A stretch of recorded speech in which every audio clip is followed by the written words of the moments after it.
Well, good morning and welcome.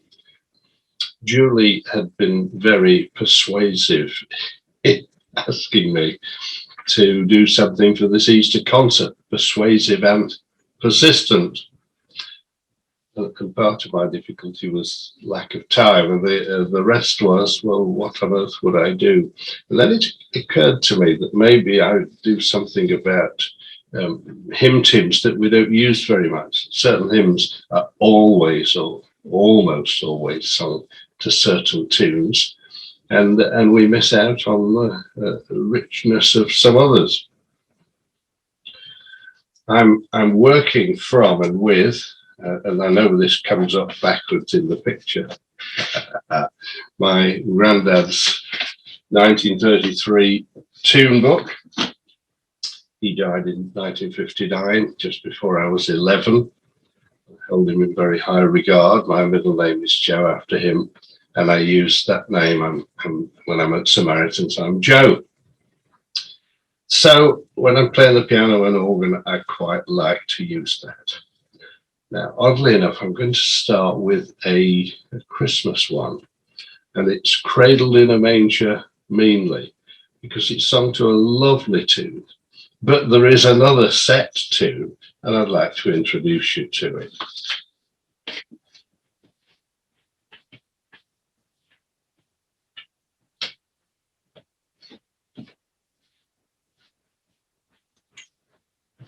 So please excuse my back.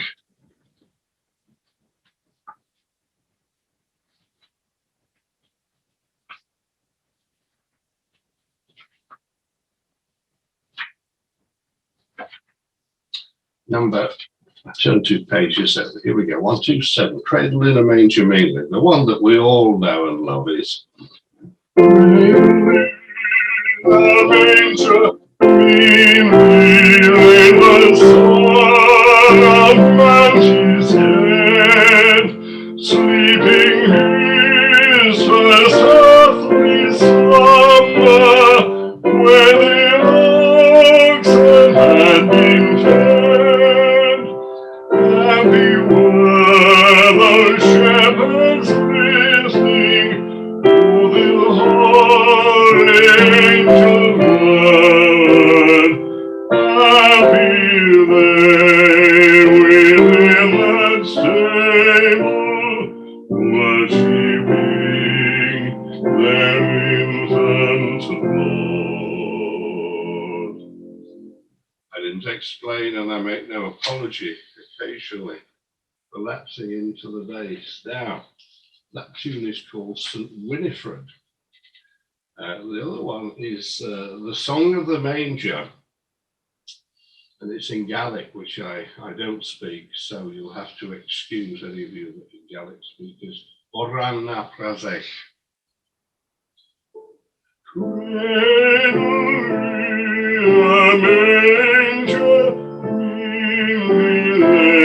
The Son of Man his head, sleeping his first earthly slumber, where the oxen had been fed. Happy were those shepherds listening to the angel's word. Happy they within that stable, worshipping their infant Lord.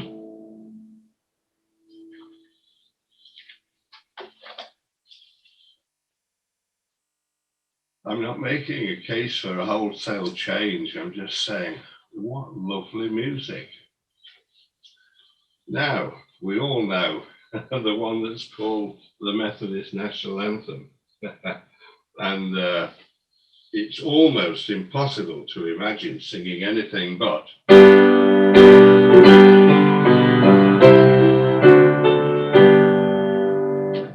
The only thing about this triumphalist tune is it fits the later verses, but it's not suitable for the first ones. So if you look at the last verse, no condemnation I dread, completely triumphalist. But that doesn't fit the really agonizing question. And can it be that I should gain an interest in the Saviour's blood? Died he for me who caused his pain? It's questioning. It's questioning. So the alternative tune, they're both there in the 1933 book, is Lansdowne. Here we are, it's B minor. And can it be that I should gain an interest in our Saviour's blood? Died he for me, or caused his pain? For him who healed death assured. Amazing love, how can it be that thou, my God, shouldst die for me? Maybe there's a case sometimes for singing that tune to the first few verses and switching to the good old one for the last verse. Now, I yield to no one in my admiration for Charles Hubert Hastings Parry, who wrote the well-known tune to Dear Lord and Father of Mankind. And in looking through the hymn book for this, I found that the set tune to that, at 669, is a tune that I didn't know at all. And this hymn book makes no reference to Repton. So let me play the one that I've just discovered, to Dear Lord and Father of Mankind. Lord and Father of mankind, forgive our foolish ways. Reclothe us in our rightful mind. In pure lives thy service find. In deliverance praise. That's another good one. I'm not arguing for changing, just that we be aware of it. And what it says in the Methodist hymn book is, may also be sung to rest, additional tune number 23. The back of the old book, these additional tunes, and some of them are really wonderful. Now, the one that can be sung to Dear Lord and Father of Mankind is this. And I don't want to go away from Charles Hubert Hastings all the time, but I would love to sing this sometime, called Rest. Dear Lord and Father of mankind, forgive our foolish ways. Reclothe us in our rightful mind. In pure lives thy service find. In deeper reverence praise. Prop thy pupils of quietness till all our strivings cease. Take from us souls strain and stress, and let our worn lives confess the beauty of thy peace. Breathe through the heat of our thy goodness and thy balm.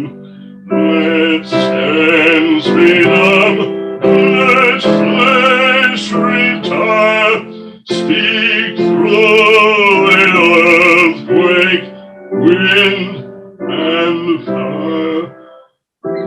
Still small voice of the calm.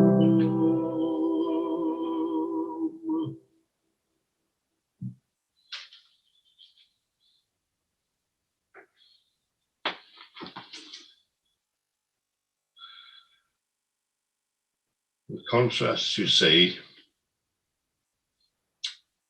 in Moses' time, God appeared in earthquake, wind, and fire. But in Elijah's time, God was not in the earthquake and he was not in the wind or the fire. He was the still small voice. I hope that's given you a taste for some other music. I daren't play some of those tunes when I'm on the organ because we suffer, I'm afraid, from what I call tune idolatry. We worship certain tunes, so we don't want to learn anything new. What a shame. Incidentally, for those who were following it, my cat, Princess Sophia, turned up, thank God, on Sunday night, and I'd suffered 29 hours of agony. It seems that she was in next door's garden for all of that time, so far as we could see. And I am reminded of Mark Twain's words, in my life, I have experienced many worries, and most of them never happened. I hope you've enjoyed this, something a bit different, and I wish you all the best, and please do enjoy Easter.